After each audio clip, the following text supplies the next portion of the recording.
আমাজনের ভয়ঙ্কর সাপ। আমাজনের গভীর জঙ্গলে, যেখানে সূর্যের আলো পর্যন্ত পুরোপুরি পৌঁছায় না, সেখানে বাস করত এক রহস্যময় অজগর, মারাকান্দব্রু। স্থানীয় আদিবাসীরা বলত, এটি সাধারণ কোনো সাপ নয়, বরং জঙ্গলের রক্ষক। একদিন তরুণ অভিযাত্রী লুইস এবং তার দল আমাজনের গভীরে প্রবেশ করল।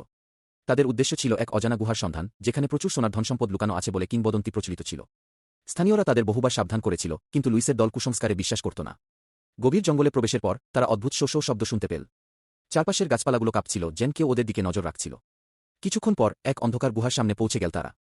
ঠিক তখনই অন্ধকার থেকে বিশাল এক ছায়া বেরিয়ে এল, মারাকান্দ। 7 মিটার লম্বা, কুচকুচে কালো চামড়া আর আগুনের মতো লাল চোখ। মুহূর্তের মধ্যে সাপটি তার বিশাল দেহ দিয়ে এক অভিযাত্রীকে পেঁচিয়ে ধরল। বাকি সবাই আতঙ্কে চিৎকার করতে লাগল, কিন্তু পালানোর উপায় ছিল না। লুইস বুঝতে পারল তারা মারাকান্দর নিষিদ্ধ অঞ্চলে প্রবেশ করেছে।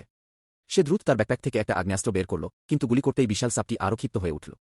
তার বিশাল লেজের আঘাতে লুইস ছিটকে পড়ে গেল। ঠিক তখনই এক বৃদ্ধ আদিবাসী হাজির হলেন।